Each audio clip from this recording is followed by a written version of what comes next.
es resumir las guías europeas para el diagnóstico de la hipertensión pulmonar. De hecho, será una presentación simple, ¿no?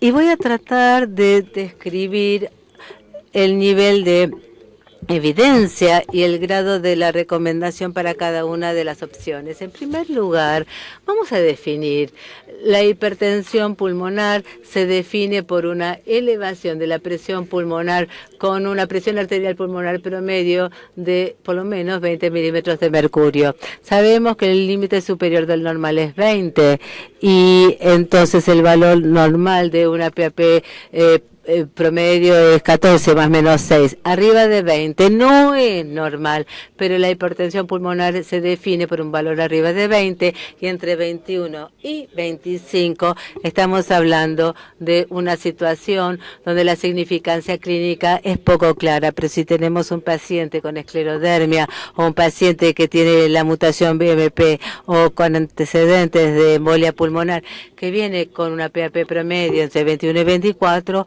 obviamente hay que controlar al paciente porque están corriendo riesgo de tener una verdadera crisis de hipertensión arterial pulmonar en años próximos. Definición hemodinámica de la hipertensión pulmonar. Acá vemos obviamente precapilar, obviamente cuando la PAP promedio es menos de 25 y la capilar pulmonar está debajo de 15, y postcapilar cuando la PAP promedio es de 25 y la presión capilar pulmonar arriba de 15. Vamos a hablar de la hipertensión postcapilar, pero no voy a hablar mucho en detalle la diferencia entre la postcapilar aislada y combinada. Pero cuando estamos ante el diagnóstico de un paciente con hipertensión pulmonar, lo importante es clasificar al paciente adecuadamente, tal como ustedes ya saben, por supuesto, la evolución y de hecho la terapéutica y el manejo de un paciente no es igual si el paciente tiene una hipertensión tromboembólica crónica o si tiene patología pulmonar o si el paciente tiene precapilar 1 y por supuesto dentro de la tipo 1 tenemos un componente veno-oclusivo que es otra amenaza al paciente que hay que considerar. Entonces, cuando uno hace el diagnóstico y abordamos, primero tenemos que identificar la hipertensión pulmonar, pero al terminar el proceso tendremos una etiqueta, hemos etiquetado al paciente en el sentido de que el paciente tiene una condición o la otra y el manejo de una o la otra se decidirán de acuerdo con esta clasificación. Entonces, empezamos con el diagnóstico. El diagnóstico, obviamente, no podemos hacer cateterismo derecho a todos. En un paciente con disnea sin explicación, puede tener riesgo de hipertensión pulmonar o no. Hemos excluido las causas clásicas de disnea. Si uno piensa que el paciente podría tener hipertensión pulmonar, obviamente no podemos hacer directamente un cateterismo. Por eso hay una herramienta excelente que es la ecocardiografía y las guías de hipertensión pulmonar enfatizan y mucho cómo hacer una ecocardiografía y cómo decidir el próximo paso, que es un cateterismo derecho según los resultados del ecocardio. Obvio, el ecocardio se ha de realizar cuando se sospecha hipertensión pulmonar para demostrar la probabilidad de una posible condición, pero no obviamente suficiente para justificar el tratamiento. Si el ecocardiograma es normal, no terminó la situación. Hay que confirmar el diagnóstico con medición de corazón derecho. La hipertensión pulmonar no tiene un valor de cutoff de insuficiencia tricuspidia pico, pero sí hablamos de una probabilidad de hipertensión pulmonar. Y esta velocidad de insuficiencia tricuspidia pico es muy importante para evaluar la probabilidad de hipertensión pulmonar en el paciente. Este es un gráfico, creo que lo hizo Adam Tebicki. Ustedes ven que tenemos la TRV promedio, la TRV promedio es la habitual y junto con ello debemos tener signos ecocardiográficos.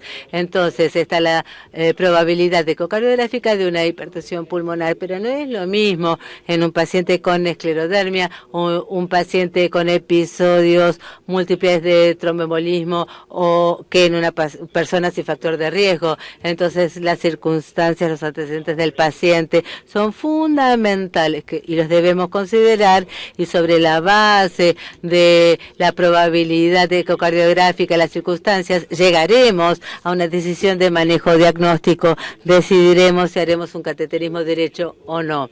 Esta tabla es clarísima. Cuando tenemos una velocidad de tricuspidia por menos de 2,8 metros por segundo o no medible, sin otro signo de hipertensión pulmonar, la probabilidad de hipertensión pulmonar es baja. Entonces está por arriba de 3,4 o 2,9, la probabilidad es alta con otros signos y en el medio sería intermedia. ¿Cuáles son los otros signos de probabilidad cardiográfica o de susceptibilidad de hipertensión pulmonar?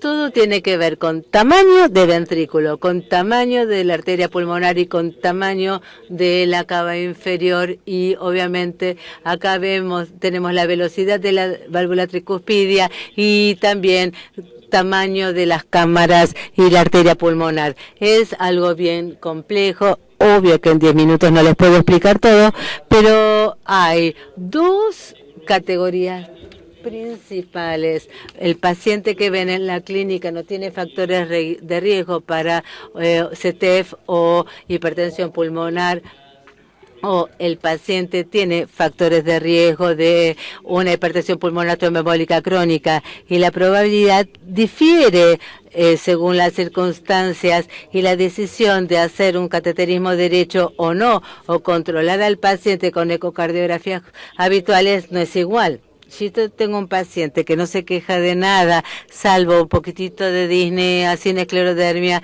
sin ningún otro factor de riesgo, hacemos el eco y muestra una velocidad de 2 sin otros signos de hipertensión pulmonar, hay que buscar un diagnóstico alternativo. Ahora, si el paciente tiene esclerodermia, hay que seguir al paciente. Esto es algo totalmente diferente, porque este otro paciente tiene un factor de riesgo y hay que pensar, porque esta es una guía para el manejo de la hipertensión pulmonar o pacientes que tienen susceptibilidad. Pero no es algo tan simple, hay muchos colores y grados de recomendación y niveles de evidencia. Entonces el algoritmo de diagnóstico siempre empieza con el paciente, con síntomas, signos o antecedentes sugestivos de hipertensión pulmonar. Hacemos una ecocardiografía y con el resultado de la eco tendrá una probabilidad baja de hipertensión pulmonar. Hay que pensar en todas las causas o seguir con controles si el paciente tiene algún factor de riesgo. Ahora, si la probabilidad es alta o intermedia, significa que el paciente tendría hipertensión pulmonar. Hay que ver cómo está, si hay patología pulmonar o patología cardíaca. Hay insuficiencia izquierda, hay fibrosis, hay apnea de sueño o EPOC. Primero, hay que pensar en lo más común como causa de la hipertensión pulmonar antes de pensar en cosas un poquitito más raras. Ahora, si el paciente tiene patología cardíaca izquierda o pulmonar, de ser así, en ese caso hay que ver si los signos de hipertensión pulmonar son severos o no. Si la disfunción ventricular derecha es severa, al paciente obviamente se lo ha de derivar a un centro de referencia, porque hay desproporcionalidad en patología derecha, el pulmón y la insuficiencia del ventrículo derecho. Ahora, si no hay signos de disfunción ventricular derecha o HP con presencia de patología cardíaca o pulmonar, no es necesario enviar al paciente a un centro de expertos. Hay que ir controlando al paciente y se mejora, como casi siempre mejora. Significa que el paciente está disneico por insuficiencia izquierda o pulmonar con prácticamente nada de hipertensión pulmonar. Ahora, si el paciente tiene insuficiencia o patología cardíaca izquierda, pulmonar, con disfunción ventricular derecha o sin patología cardíaca ni pulmonar, ahí hay que empezar con un scan BQ. ¿Por qué? Porque es fundamental ver si el paciente tiene una hipertensión tromboembólica crónica o no. Este es el próximo estudio que hay que pedir. Y obviamente si hay hipertensión, si hay CTEPH con defectos de perfusión mismatch, pedimos imágenes de las arterias pulmonares, haremos cateterismo derecho. Vamos a decidir si el paciente tiene CTEPH o no y si hay que operarlo o si hay que hacer tratamiento médico, una angiografía pulmonar o una combinación de todo. Si el scan BQ da bien, el paciente no tiene patología pulmonar, no tiene nada en el corazón, no tiene ninguna hipertensión pulmonar crónica, y entonces hay que empezar a pensar en cosas no tan comunes. Y acá empezamos haciendo un cateterismo cardíaco derecho, porque necesito diagnosticar al paciente bien. Y si hay hipertensión pulmonar, la PAP promedio estaría arriba de 25, sería precapilar. Ahora, si la PVR, si la resistencia pulmonar es arriba de 3, esto define lo que el paciente con hipertensión pulmonar debería tener como resultado hemodinámico, y seguramente tenga una hipertensión arterial pulmonar, y luego hay que hacer una serie de estudios para ver si el paciente tiene otra condición que explica la arterial pulmonar. Pero antes, hablemos de por qué hay que hacer un cateterismo cardíaco derecho. El cateterismo derecho se hace no para hacer sufrir ni al médico ni al paciente, no. Necesitamos un fundamento que justifique el tratamiento. Yo necesito diagnosticar la hipertensión arterial pulmonar y además yo necesito pensar en un tratamiento con drogas o con medicamentos. Esto viene del diagnóstico, habilitándonos a empezar un tratamiento. Ahora, si un paciente tiene una presión capilar pulmonar no confiable, tengo que pensar en un cateterismo de corazón izquierdo para confirmar que mi paciente tiene una hipertensión arterial pulmonar y no patología cardíaca izquierda. Las pruebas de vasoreactividad las tengo que hacer en pacientes con hipertensión arterial pulmonar en el momento del cateterismo derecho.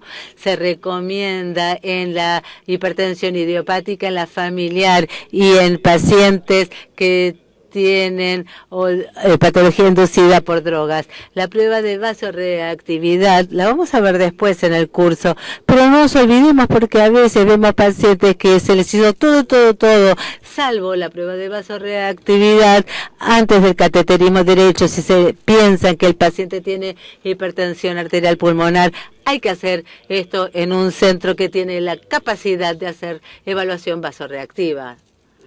En cuanto al próximo paso, cuando uno ha diagnosticado la hipertensión arterial pulmonar y cuando uno ha identificado o no una respuesta a una provocación vasodilatadora, hay que hacer una serie de estudios que identifican la causa de la hipertensión arterial pulmonar. Si tomamos 100 pacientes con hipertensión arterial pulmonar, la mitad no tiene causa o hay un escenario familiar y el resto tiene enfermedad de tejido conectivo. En 20% de los casos, esclerodermia, como es la condición más común, insuficiencia cardíaca congénita es bastante común. También hipertensión portopulmonar y esquistosomiasis son bastante comunes en Brasil, y también el HIV. No nos olvidemos, cuando todo se descarta, el paciente tiene una condición idiopática y hay que estudiar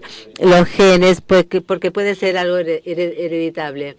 Ahora, es bastante simple, pero es largo el proceso y cada paso es fundamental. Uno no debe apresurarse a hacer un cateterismo derecho a todos, pero tampoco un eco, no contando en consideración algunos parámetros. También hay que medir la velocidad del tricuspidia, la aurícula, las arterias pulmonares, hay que evaluar la probabilidad. Si la probabilidad es alta, tenemos que ver si hay algo en el pulmón, algo en el corazón, si la patología pulmonar o cardíaca se asocian con hipertensión pulmonar severa, o si no, hacemos un scan BQ y un cateterismo derecho y las imágenes de ser necesarias.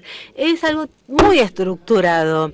Y luego estamos con esos pacientes que están en riesgo de desarrollar hipertensión.